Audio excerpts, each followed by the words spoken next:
I believe that art of the future is art without objects. It's just pure transmission of energy between the viewer and the artist. To me, mixed reality is this answer.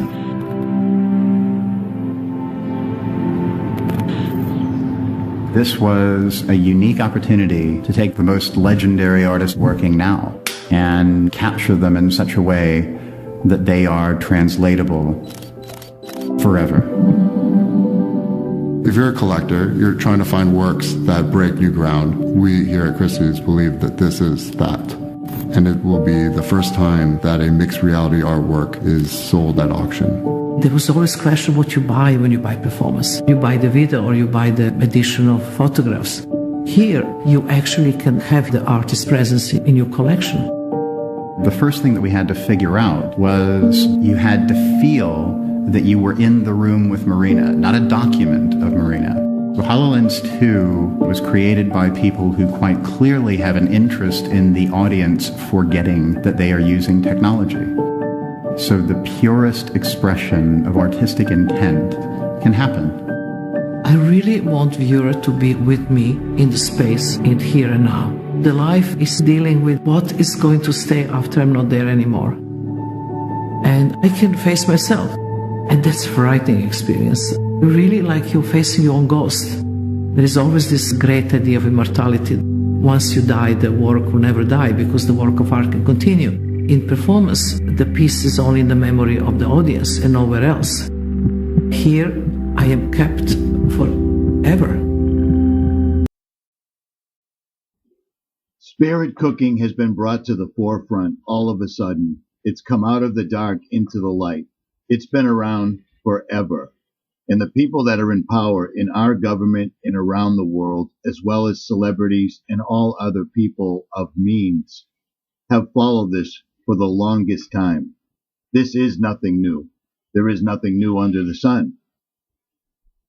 In the end, all things will become known. And that's exactly what we're seeing happening right now. This woman, Marina Abramovic, is doing a ritual called spirit cooking.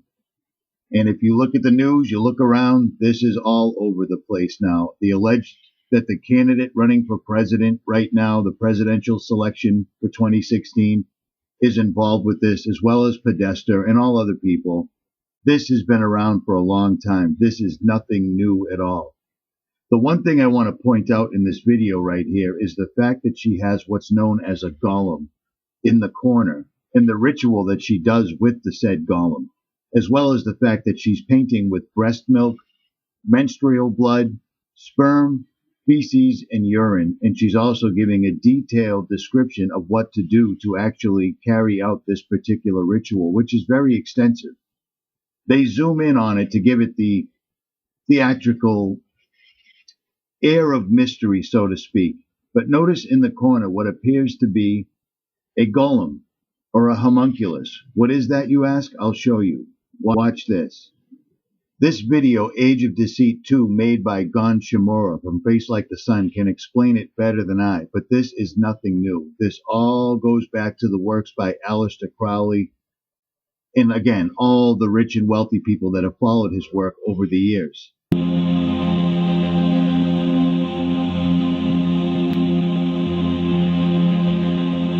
It should be clear by now that the modern technological and scientific agenda is built upon the same spiritual philosophies as ancient alchemy. The desire for man to create artificial life and as a result play God is nothing new. One of the goals for the alchemists was to create what is known as the golem, an animated anthropomorphic being created purely out of inanimate matter through magical workings. Hebrew word golem is used once in the Bible and is found in Psalms 139:16, translated as unformed substance. Quote, "Your eyes saw my unformed substance. In your book were written, every one of them, the days that were formed for me, when as yet there was none of them." According to Talmudic legends, Adam was initially created by God as a golem, or as a body without a soul, for the first 12 hours of his existence. The substance that gave his mindless body a soul was the breath of God. It was at this point that man became the image bearers of God. Quote, "Then the Lord God formed the man of dust from the ground, and breathed into his nostrils the breath of life, and the man became a living soul." While it is appropriate for God himself to create life out of non-life, it is easy to see that man attempting to do the same is in essence playing out the lie that was promised to us before the fall of mankind. The methods to form a golem were vast and complex, involving everything from meditative techniques, numerological markings, and ritual chanting. There are many Jewish traditions of holy rabbis and sages creating a golem. For example, when Eliezer of Worms, a 12th century Talmudist and mystic, commented on the Sefer Yetzirah, or what is known as the Book of Formation, one of the earliest Kabbalistic writings, he gave a detailed and complex report of how to form a golem through advanced spiritual meditative techniques called the 221 gates. But perhaps the most famous golem is the one allegedly created by Rabbi Yehuda Levi ben Betzalel of Prague, known as the Maharal, in the 16th century.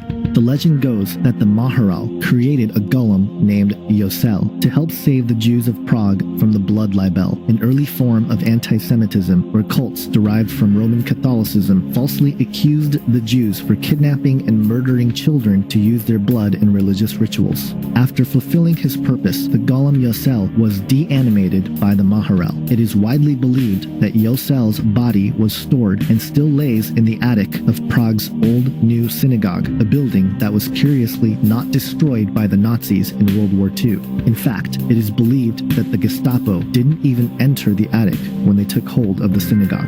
This is no surprise, since it is well known that Hitler spoke often of the Übermensch to describe the National Socialist agenda of creating a biological superior Aryan race that would rule the earth for 1,000 years. In alchemy, it was the 16th century alchemist and occultist named Paracelsus who described how to create the golem, referred to as the homunculus in alchemical terms. In the Hermetic and Alchemical writings of Paracelsus, he said, quote, "But neither must we by any means forget the generation of homunculi, for there is some truth in this thing, although for a long time it was held in a most occult manner and with secrecy, while there was no little doubt and question among some of the old philosophers whether it was possible to nature and art that a man should be begotten without the female body and the natural womb. In order to accomplish it, you must proceed thus, that the semen of a man putrefied by itself in a sealed cucurbite with the highest putrefaction until it begins to live, move, and be agitated, which can easily be seen. If now, after this, it be every day nourished and fed cautiously and prudently with the arcanum of human blood and kept for 40 weeks in the perpetual and equal heat, it becomes thenceforth a true and living infant, having all the members of a child that is born from a woman, but much smaller. This we call a homunculus, and it should be afterwards educated with the greatest care and zeal until it grows up and begins to display intelligence. Now this is one of the greatest secrets which God has revealed to mortal and fallible man. It is a miracle and marvel of God, an arcanum above arcana, and deserves to be kept secret until the last times, when there shall be nothing hidden, but all things shall be made manifest. In more recent times, it was the pioneer rocket fuel scientist and occultist Jack Parsons and the founder of Scientology, L. Ron Hubbard, who performed magical ceremonies and rituals called Babylon working, carrying on the work done by occultist Aleister Crowley, who called himself the Great Beast 666. Parsons and Hubbard claimed to make contact with the spiritual realm to unleash an entity of a divine female named Babylon. But perhaps the most interesting part of all the rituals performed by Parsons and Hubbard was that of what is called the mannequin. The account of the mannequin begins with a huge steel container codenamed Jumbo that accompanied the first first atomic bomb explosion on the Trinity site in New Mexico on July 16, 1945. The Brookings Institute released a short explanation of Jumbo in February of 2013, which stated, quote, "As preparations for the first nuclear weapons test, General Leslie Groves, the head of the Manhattan Project, began to worry about what would happen if the test was a failure. With a very limited supply of plutonium then available, a failure could scatter tens of millions of dollars of the precious element across the New Mexico desert. To avoid this problem, a massive steel vessel to contain the explosion was built at a cost of $142 million. Nicknamed Jumbo, the container weighed 214 tons, was 25 feet long, 12 feet wide, and had walls 14 inches thick. According to occult investigators and conspiracy theorists James Shelby Downard and William N. Grimstead, Jumbo contained within it what Aleister Crowley had called the mannequin, an inanimate body which was inundated with nuclear energy, thus producing a real homunculus, or golem. Regardless of whether or not the stories of these occult practices to produce soulless life forms are true or not, it doesn't make much difference with what we are facing on the horizon. What we will come to discover is that Satan's grand agenda is to produce his own golem or homunculi out of the human race, so that we might abandon the image of God in exchange for the image of the beast. Really like you're facing your own ghost. There is always this great idea of immortality. Once you die, the work will never die because the work of art can continue. In performance, the piece is only in the memory of the audience and nowhere else. Here, I am kept forever. Good going to happen. I really believe that. There's something very good going to happen. We have to get back.